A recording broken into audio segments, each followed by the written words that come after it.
নমস্কার, good morning and welcome to my new vlog. আজ বুধবার, সাথে আজকে হচ্ছে বাংলা নববর্ষের প্রথম দিন। তো সকলকে জানাই শুভ নববর্ষের আন্তরিক প্রীতি, শুভেচ্ছা ও ভালোবাসা। সাথে যারা বড়রা আমার ভিডিওটা দেখছো, তো বড়দের সবাইকে আমার প্রণাম, আর যারা ছোটরা দেখছো তাদেরকে অনেক অনেক ভালোবাসা। এই নতুন বছরের শুরুটা খুব সুন্দরভাবে হোক। আর বাংলা নববর্ষ মানেই তো বাঙালিয়ানার ছোঁয়া। বিয়ের পর এটা আমার দ্বিতীয় বছরে নববর্ষ। তবে জানো তো, কোনো পুজো পার্বণ আসলেই না আমি আমার এই বাড়িটাকে প্রচণ্ড মিস করি। কারণ এখন তো আর সম্ভব হয় না প্রত্যেকটা পুজোতে এই বাড়িতে আসা, কারণ আমার ও বাড়িতেও কিছু কিছু পুজো হয়। আর যেহেতু নববর্ষ বা অক্ষয় তৃতীয়াতে এই বাড়িতে মানে আমার শ্বশুর বাড়িতে সেরকম কোনো পুজো পার্বণ হয় না, কারণ সবাই চাকরি করে। তো সেই জন্য বিজনেসের সাথে কেউ নেই বলে আর এই পুজোটাও হয় না, তাই আমি টুক করে এই বাড়িতে চলে আসি। আর এবার তো উপরি পাওনা আমি দুদিন আগেই এসেছি, কারণ সৌরভও বাইরে গেছে ওর একটা কাজে, তাই আমি আগেই চলে এসেছি বলতে পারো। এই দেখো, তোমাদের সাথে গল্প করতে করতে পুজোর আয়োজনও কমপ্লিট হয়ে গেছে। একদিকে মা আর কাকিমণি পুজোর জোগাড়জান্তি করে নিচ্ছিল, আর ততক্ষণে ঠাকুরমশাই এসে খাতার মানে যে দোকানের খাতাগুলো থাকে সেগুলোতে লেখালেখি করে নিয়েছিলেন। আর ওই খাতা লিখতেই না অনেকটা সময় লেগে যায়। আর এখন হচ্ছে অঞ্জলি দেওয়ার পালা। আর এই ফ্রেমটা না এত সুন্দর লাগছিল। ওল্ড জেনারেশন আর ইয়াং জেনারেশন সবাই একসাথে রয়েছে, মানে ওরাই তো পরের ব্যবসার হালটা ধরবে, তাই না বলো? তো এই হচ্ছে আমার বাবাদের 4 ভাই একসাথে, আর আমার ভাইয়েরা 4 ভাই একসাথে। মানে হচ্ছে আমার বাবারা তো 4 ভাই তোমরা জানোই, আর আমাদের সবারই একজন একজন, মানে আমার বাবা কাকাদের সবারই একটা করে ছেলে আছে। তো সব মিলিয়ে বলতে পারো আমাদের 4 ভাই হয়ে যায়।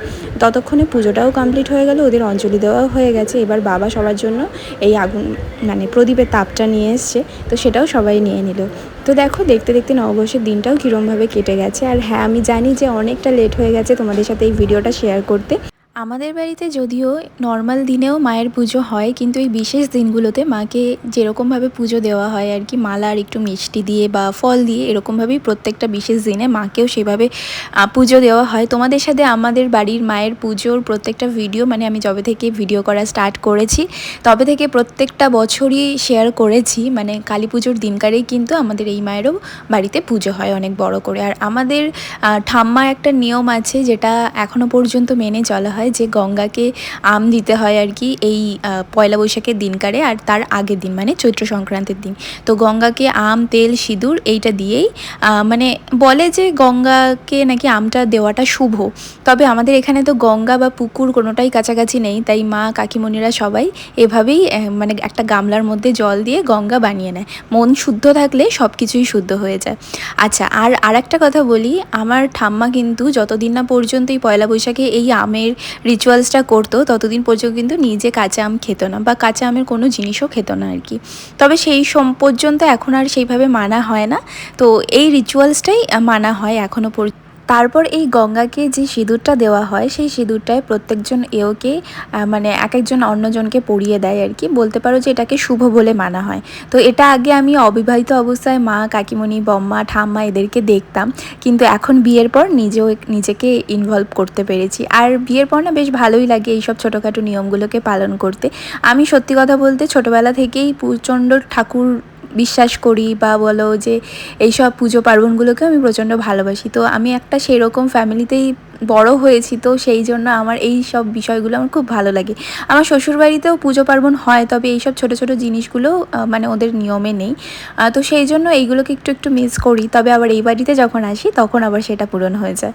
তো যাই হোক, তো এখন পুজোও কমপ্লিট হয়ে গেছে, আর একটুখানি 2-5 মিনিট গ্যাপ দিয়ে তারপর আমরা সবাই মিলে চলে এসেছি। এখন মা আর কাকিমণি সবাইকে প্রসাদগুলো বেড়ে দিচ্ছে। আর এই দিনটাতে সবার এত ব্যস্ততা থাকে, তারপর মনা, ছোক কাকা, পিটাং কাকা, আমার বাবা সবাই মিলে বসে আছে এখন আর কি প্রসাদটা একটু মুখে দিয়ে তারপরে সবাই সবার দোকানে যাবে। কারণ এই দিনটাতে সত্যি কথা বলতে সবাই মানে বাড়িতে বসে থাকতে কেউই চায় না, সবাই দোকানে কতক্ষণে যাবে এটার একটা থাকে। সবাই সবার দোকানকে সাজাতে চায়, একটু নতুন ঠাকুরকে বসাতে চায়। যদিও ছোক কাকা আর মনা এই দিনটাতে এখানে মানে ঠাকুর নেয় না, সেটা বাড়িতেই থাকে, একদম অক্ষয় তৃতীয়ার দিনকারে নেয়। তো তারপর আমরা ভাই বোনেরা প্রসাদ খেয়ে ওই ঘরটাতে একটু এসি চালিয়ে বসে গল্প করছিলাম কিছুক্ষণ।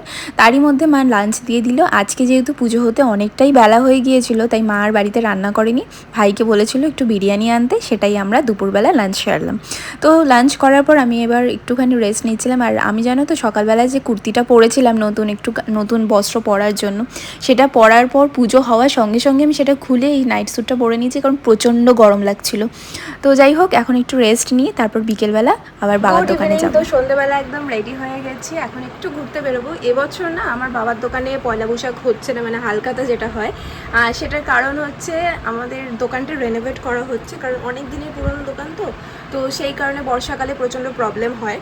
তো সেই সমস্ত জিনিসগুলোকে এখন সমস্ত কিছু ঠিকঠাক করা হচ্ছে নতুন রূপে। আবার খুব শিগগিরই তোমাদের সাথে শেয়ার করব, এখনও কাজ চলছে, কমপ্লিট হয়নি। তো বাবা আপাতত পাশে একটা দোকানে মানে রয়েছে, মানে জাস্ট কয়েকটা মাসের জন্য। তো সেই কারণে এবছর সেইভাবে কোনো কিছু হয়নি, জাস্ট পুজোটাই হয়েছে।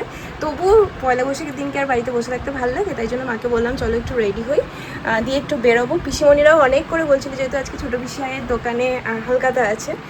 তো এখনও বুঝে উঠতে পারছি না যাওয়া হবে কি হবে না, কারণ সময়ের উপর ডিপেন্ড করছে। এখনই 7:30 বাজতে যায়। তো এখন দেখি, তারপর আমাদের আরও একটা দোকানের ইনভিটেশন আছে। তো এখন কী হয় বলো তো, যেতে যেতে টাইম লাগবে, তারপর ওখানেও একটু ভিড়ভাড়টা থাকে। তো সেই সমস্ত কিছু মিলিয়ে যদি সময় হয় তাহলে যাব, আর না হলে হয়তো যাওয়া হবে না। তো সেটা এখনও বুঝতে পারছি না। তো সেই কারণে এখন টুকটাক একটু বেরাচ্ছি, একটু খাওয়া দাওয়া করবো, ফুচকা খাবো, আইসক্রিম খাবো, তো লোকজন দেখবো, তারপর ওর বাড়ি চলে আসবো। আর এত গরম যে আমি আর শাড়ি পরার রিস্ক নিইনি, কারণ আগেরবার আমার প্রচণ্ড কষ্ট হয়েছিল, তাই জন্য আমি একটা কমফোর্টেবল কুর্তি পরে নিয়েছি। তো সকালবেলা যেটা পরেছিলাম সেটাই পরে নিয়েছি, কারণ আমি খুলে রেখেছিলাম, আর গরমে এইটা পরে সবসময় থাকা পসিবল না। তো এই হচ্ছে ব্যাপার। তো এই যে চুলও গুটিয়ে নিয়েছে, কারণ প্রচণ্ড গরম লাগছে। তো চুলটা না আমি এখান থেকে তোমাদের, তো এই যে এভাবে চুলটা বেঁধে নিয়েছি, আয়না দিয়ে হয়তো দেখতে পাচ্ছ। তো এই হচ্ছে ব্যাপার। চলো, মাও এখানে রেডি হয়ে গেছে, নতুন শাড়ি পরেছে, এটা সোনাঝুরি হাট থেকে কিনেছিল। ওই দেখাও, এই দেখো, সেই যে আমরা গিয়েছিলাম সোনাঝুরি হাটে। তো আমি ভাবছি লিপস্টিকটাকে একটু চেঞ্জ করে নেবো, কারণ একদম পুরো নিউড শেডে পড়েছে। অবশ্য গরমে না এই কালারগুলোই ভালো লাগে, ডিপ কালার পরতে ইচ্ছা করে না। দেখি কী করি, একটু হালকা করে ওপর দিয়ে প্যাচাপ দিয়ে দেবো। হ্যাঁ আমি সকালে বলেছি, তুমি বলো, বলে দাও।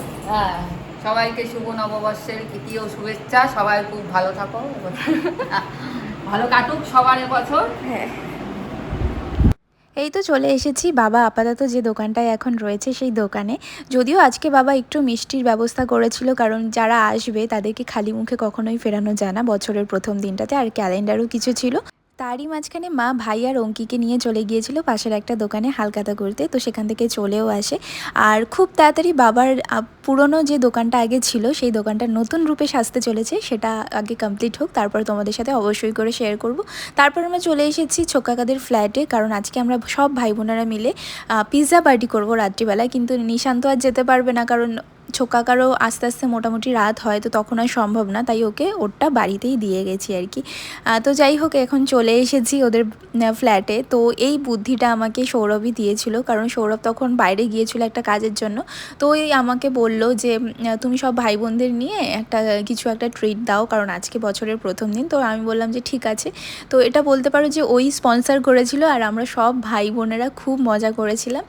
আর প্রত্যেকটা সময় কিন্তু চাইনিজ বলো বা ইন্ডিয়ান ফুড বলো কি বিরিয়ানি বলো, এগুলো তো আমরা খেয়েই থাকি, কিন্তু পিৎজাটা সচরাচর খাওয়া হয় না। তো ওদেরকে আমি প্রথমে জিজ্ঞেস করেছিলাম যে তোরা কোনটা খেতে চাস, কোনো চাইনিজ আইটেম খাবি নাকি পিৎজা খাবি। তো ওরাই সাজেস্ট করলো কি না আমরা পিৎজা খাবো। তো আমি বললাম ঠিক আছে তাহলে সেটাই খাওয়া যাক। তো ওরটা নিশান্নেরটা তো দোকানেই ডেলিভারি করে দিয়েছিল, তো সেখান থেকে দিয়ে দিয়েছিলাম। আর তারপর ওখানে দোকানে বসেই বাকি পিৎজাগুলো অর্ডার করে দিয়েছিলাম। আমরা বাড়িতে আসা মাত্রই ওটাও চলে আসে, আর বেশ ভালোই হয়েছে। অঙ্কিকেও বললাম যে তুই ফ্রেশ হয়েও চলে আয়। তো সবাই মিলে একসাথে বসে এখন আমাদের পিৎজা পার্টি চলছে। আমাদের খুব মজা লাগছিল, এরকম সচরাচর হয় না কখনো। আর আমরা পিৎজা একটা মানে ছোট মিনি পিৎজাই নিয়েছিলাম, যেটা আর কি সবাই মিলে খেতে, মানে সবাই একটা একটা করেই খেতে পারে সেই কারণে। আর রাতেও খাওয়ার একটা ব্যাপার আছে, মানে রাতে খাবার বলতে মানে একটা পিৎজা যাতে একজনেই পুরোটা খেতে পারে সেই হিসেবেই নেওয়া ছিল, যাতে কোনো ভাগাভাগি পরে আর কিছু করতে না হয়। তাও এটা 4 পিস থাকে, কিন্তু উত্তু বলো বা আমি তারপর পুচু, কেউই পুরোটা খেতে পারিনি, কারণ ওই যে চিজের ব্যাপারটা, আমার পার্সোনালি যেটা হয় যে আমি চিজ দেওয়া কোনো জিনিস আমার খুব মানে দেখতে ভাল লাগে, কিন্তু আমি খাওয়ার সময় কেন জানি না যে একটু কিছুটা খাওয়ার পরে আর খেতে পারি না। এটা কার কার সাথে হয় অবশ্যই বলো তো। আচ্ছা, এই পিৎজাটা ছিল চিকেন কিমা উইথ চিজ, আর এটা আমাকে অঙ্কি সাজেস্ট করেছিল, ও বলছিল যে ও ওটা ট্রাই করেছে, এটা ভালো খেতে হয়, তো সেই কারণেই এটা নেওয়া। কি টেম্পটিং দেখতে লাগছে না, আমার তো এখনই ভয়েস ওভার দিতে দিতে আবারও খেতে ইচ্ছা করছে। তো যাই হোক, তো আজকে নববর্ষের দিনটা শুরু থেকে শেষ পর্যন্ত খুবই ভালো লেগেছে আর খুব ভালো কেটেছে, সচরাচর এভাবে হয় না। তাহলে চলো আজকের মতো এই পিৎজার সাথে সাথে এই ভিডিওটা এখানেই এন্ড করছি। আরও একবার ভিডিও শেষে বলি শুভ নববর্ষ, সবাই খুব ভালো থেকো। তো দেখা হবে খুব তাড়াতাড়ি নতুন আরেকটা ভিডিওর সাথে, ততক্ষণের জন্য সবাই খুব ভালো থেকো, চলো বাই।